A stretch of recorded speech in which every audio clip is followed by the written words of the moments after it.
Welcome everybody. If you're just joining, welcome if you're new as well. If you've been here before, you know that this is our all new Vaccine Insights Flexible Learning course. We are First Draft. We are a global organization based in New York, London, Sydney, Australia, where we build tools and resources to help organizations and people build resilience against harmful and misleading information. This is an all new series of courses that we have focused on vaccine misinformation. This is one of the final courses in the series, but if you're new here, don't worry, all of these courses are standalone, independent. You can also find all of our content online. We'll tell you about how to do that. But today we're going to focus on how to publish responsibly. My name is Shayda Nayarbani. I'm First Draft's Partnerships and Programs Manager based in New York. You can also find me on Twitter at Shay Urbani. Feel free to contact me there, and we'll also give you some information about how to contact First Draft training, the organization, at the very end of this presentation. But it's a short little lesson, so let's jump in. So today we're going to cover three things. We're going to talk about weaponizing headlines and sort of the role of news and credible information within the broader information ecosystem, thinking about that role. We're going to talk about some of the research behind how people process misinformation. And then we're going to give recommendations. So when it comes to reporting on misinformation, how can we do that most effectively? So let's talk about the role of news and weaponizing headlines. I'm going to give you guys a couple of examples just to think about some of the problems that arise. So there was a really interesting report that came out of NPR WNYC last month, at the end of last month, basically showing that some data analysis shows that stories that connect vaccines and death get the most engagement online. If you're interested in looking at the story from NPR, it's an interesting short 4-minute listen. It's titled "Few Facts, Millions of Clicks, Fear-Mongering Vaccine Stories Go Viral Online." So this wasn't really a surprise to us that stories connecting vaccines and death would get lots of engagement, but the data behind it was interesting.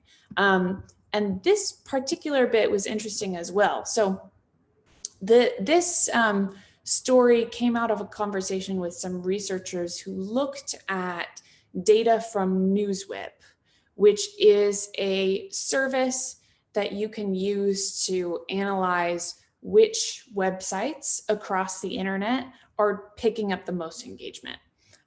So these researchers looked at websites that were getting the most engagement with regards to vaccines specifically. They found that almost all of these headlines connected vaccines to death. And this was one of, if not the most popular headline within their research period, is a headline that said, quote, "A healthy doctor died 2 weeks after getting a COVID-19 vaccine.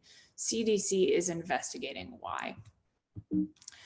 So I want to just show you the top of this article and read this out loud to you, because I think it is representative of a problem that we see a lot with vaccine reporting in general. But so the article says, 2 weeks after getting a first dose of a Pfizer COVID-19 vaccine, a 56-year-old doctor in South Florida died in January, possibly the nation's first death linked to a vaccine. And then it goes on to say, health officials from Florida and the Centers for Disease Control and Prevention are investigating what role, if any, the vaccine played in the death of Dr. Gregory Michael, a Miami Beach obstetrician who his family says was in otherwise good health. So you see the contradiction here. You're starting out the article saying that this is possibly the nation's first death linked to the vaccine. But then you find out that actually, when you're looking at the evidence, officials don't know what role, if any, the vaccine played, right? And so we're sort of left to with these claims that play to our fears, when really the evidence isn't there at all to back up that the vaccine and this doctor's death were actually related, right? And eventually, this article did issue a correction, but as you guys may be familiar with, corrections often go unseen, right? And often the damage of putting out a scary or misleading headline cannot be really slowed down or corrected after that. And we're going to talk a little bit more about that and what that means. Another phenomenon that we see quite a lot, and if you joined us for previous sessions, you'll have seen many examples of this, is that headlines are often screenshotted and used out of context. So sometimes there will be a more innocuous headline or news report that has very nuanced, good reporting within the body of the article.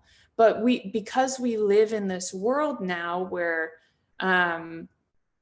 memes, articles, whatever it may be, are constantly screenshotted and reshared, it's very easy to divorce the contents of the screenshot from the original source, making it difficult for the person who's looking at the screenshot to be able to navigate to that source and check that what's being presented is consistent with what the original source was trying to present, if that makes sense. So what does that mean? It means that as journalists, as researchers, as people in public health, people communicating about vaccines, trying to get it right, often we only have a few moments to get it right. And what I mean by that is people are inundated with information. They're looking at tons of content online. We have to be very careful about how we present our information or our reporting so that we are getting the right message across as quickly as we can. Because sometimes what happens is that, you put out a headline, and a headline is the only thing someone sees, right? Or gets spun out of context. So how can we be reporting on vaccines and on misinformation in a way that is effective quickly, right? So let's take a second to talk a little bit about how we process misinformation and the research behind that, because that's going to inform a little bit some of the best practices that we give you guys. So it used to be that when we talked about reporting on misinformation and debunks and fact checks, people were very concerned in this field about what we call backfire effects. There are a couple different backfire effects that people used to talk about a lot. One was the familiarity backfire effect, which was essentially the idea that if you repeat a claim, it sticks with people and people remember it. And so that can be a problem if you're trying to debunk a piece of misinformation, because in repeating the misinformation, even if you're debunking it, you're making it more familiar in someone's mind. So that used to be a concern. Another concern that people used to talk about was the worldview backfire effect. So the idea that if you challenge someone's worldview, they double down in their belief. And then another thing people used to talk about is the overkill backfire effect. So the idea that, giving a message too much or too much quantity of information can also make people sort of retreat. So this used to be a big way that we thought about, how we should go about reporting on misinformation. But recent research shows that we may not actually have to worry as much about backfire effects. So I present this to you guys because if you're familiar at all with the research around debunks or fact checking or all of that, these are things that you may have seen, but gradually, researchers in this field have sort of come together around the idea that actually these backfire effects may not have as much of an effect as we thought. and that you shouldn't let the worry or the specter of these backfire effects prevent you from debunking misinformation. Here's one thing that we do know that does seem to be clear from research. Correcting belief is not the same thing, unfortunately, as changing behavior. These are two reports that I definitely recommend you check out if you're interested in the research behind how people process misinformation. There's this great report called Health Misinformation in Africa, Latin America, and the UK, Impacts and Possible Solutions. It's a collaboration between Africa Check, Checkiato, and Full Fact, published fairly recently in 2020. So that's one to check out. And then there's also the Debunking Handbook, which has been like a seminal piece in this industry. Actually, the original version of this handbook is what sort of put forth and popularized a lot of these ideas about the backfire effects.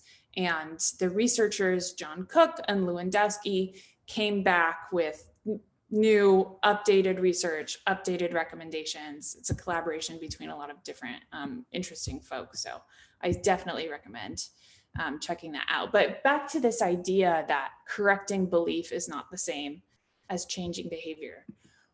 We call this the continued influence effect. And here's kind of an example to help you wrap your head around, how this plays out.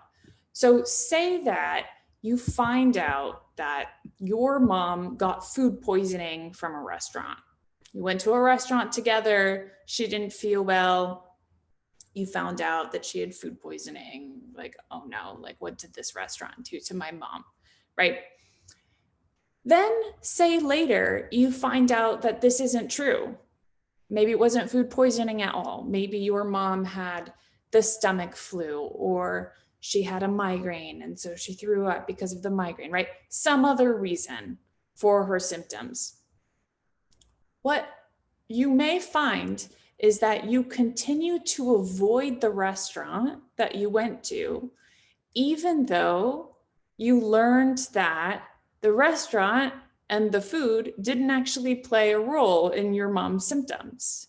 So this is the continued influence effect. It's the idea that even once we learn something different, we have sort of a change of belief, doesn't necessarily mean our behavior changes. And this problem makes it very difficult for people who are trying to fight misinformation, especially during a global health crisis, right?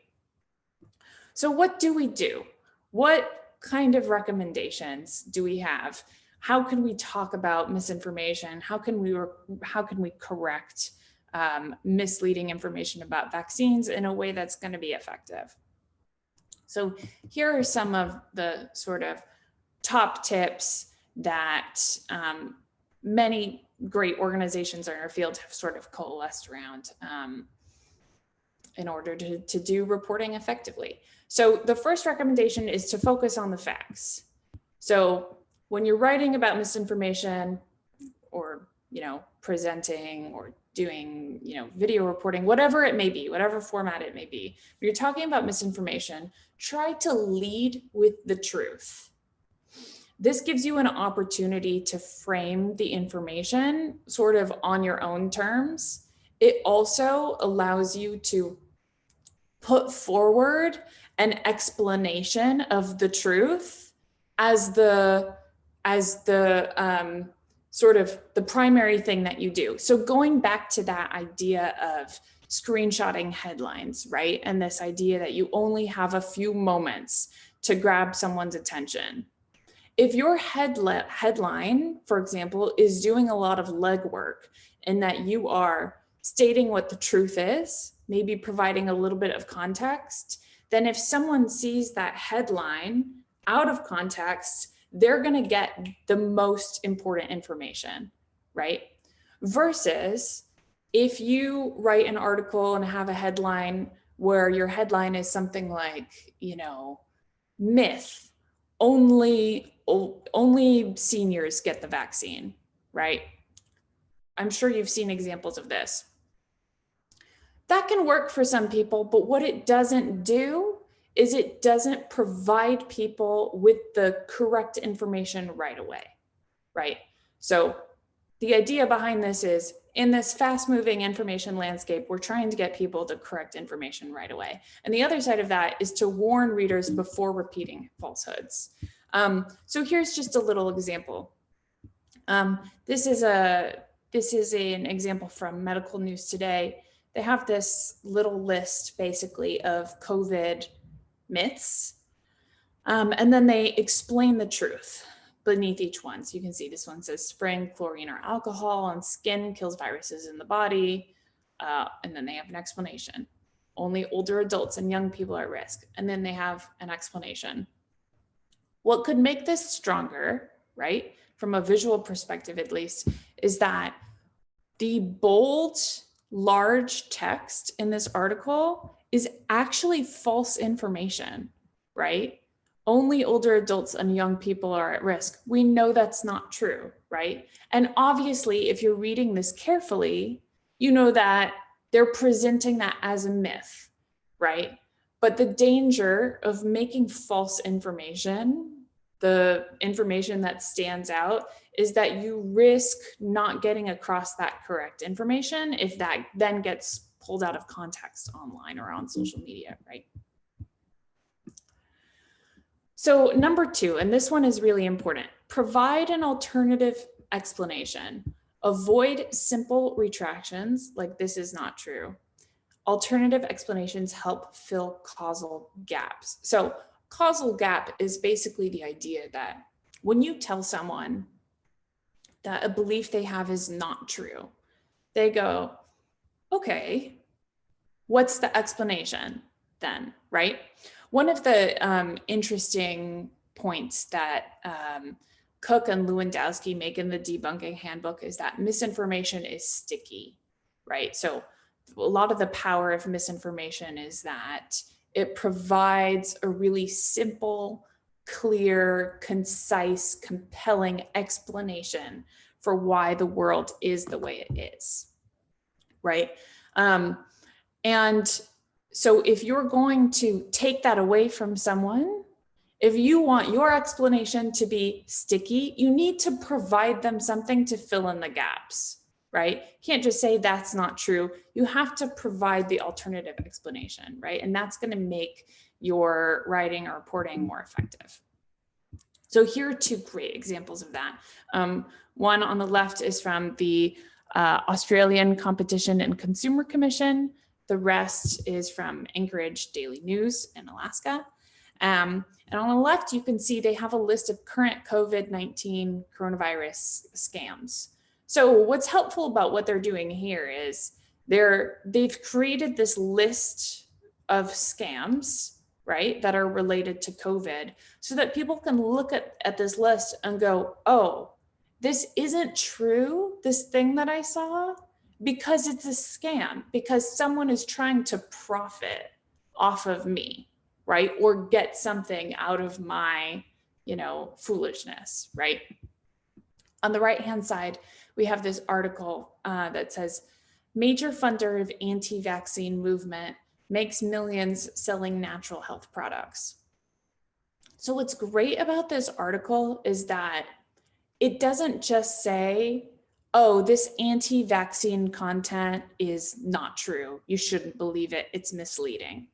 They've investigated one of the main funders and promoters of this content and shown how that person actually has something to gain from the misinformation because they're profiting off of these natural health products.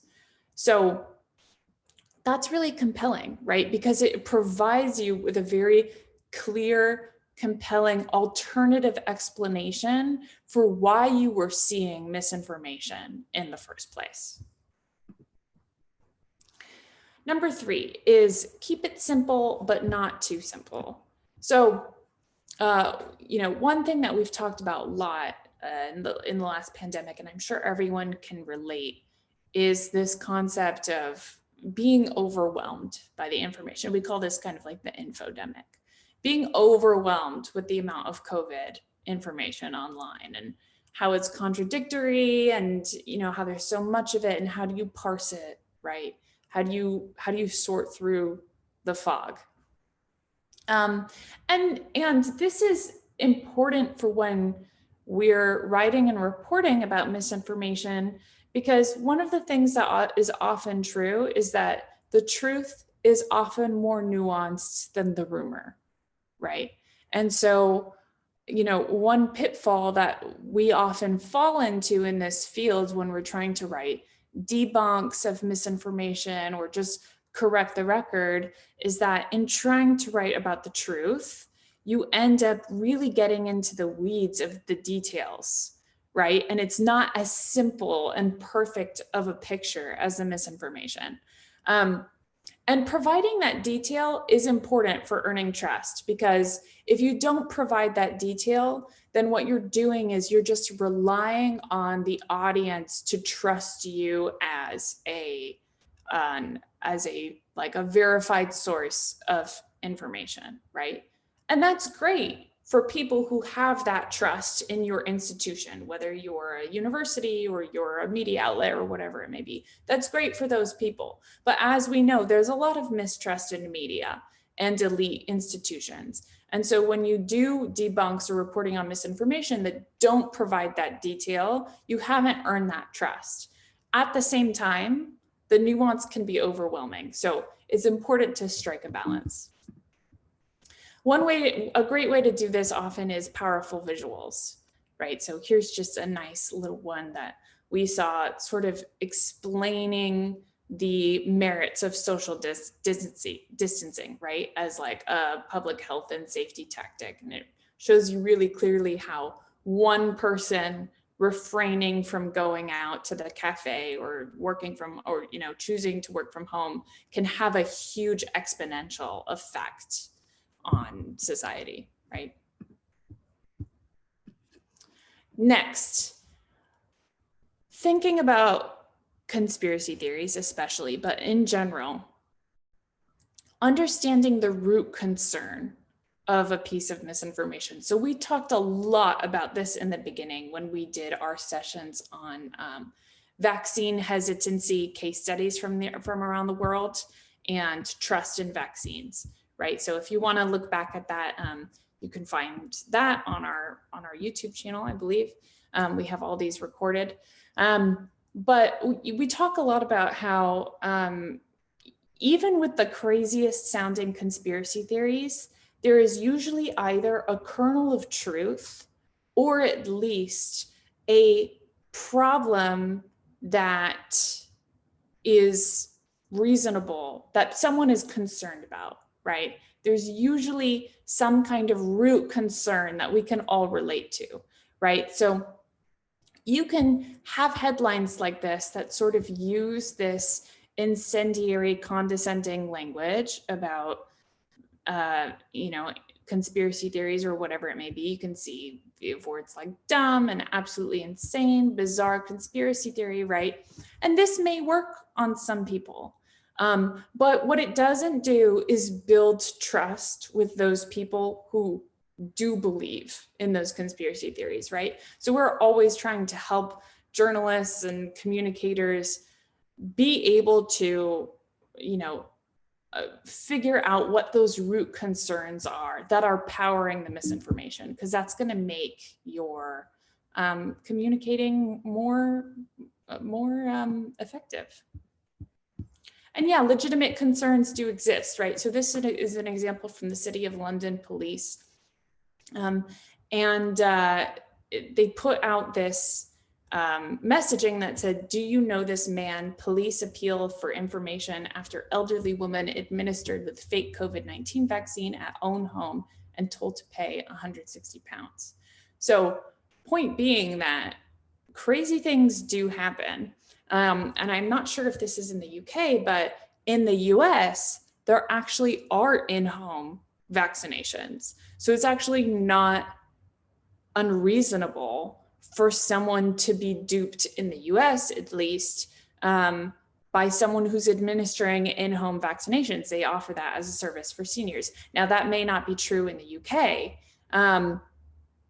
but it's not an unreasonable thing to be fooled by, right? And so when people see reports like this coming out from the police of people who are using COVID-19 vaccine to dupe people out of their money, people are going to have serious trust concerns, right? And so it's important for us as people who are trying to get out good information that people aren't just crazy or stupid for having the concerns that they have about vaccines, right? And it's important to understand where those concerns come from. A final sort of little tactic is this idea of the truth sandwich. So you can read more about this in the debunking handbook, but it's the idea that when we are writing about misinformation, often an effective format is to sandwich things with the truth. So you lead with the truth, as we said, you state what is true, you warn people about the myth that's coming. So you address the rumor, but before you address the rumor, you say, hey guys, a rumor is coming, like be equipped to understand that what you're about to read is false. Then you explain the fallacy, you provide that alternative explanation, and then you summarize again with the truth. So really emphasizing what the credible information is in this structure. If you want to learn more about responsible reporting, vaccine tips, a lot of the things that we talked about today are here in our guide to reporting on vaccines. It's called the building blocks of reporting and discussing COVID-19 vaccines. It goes into a little more depth on some of these concepts, gives a couple more different things to think about. You can find that by going to bit.ly/reporting vaccines.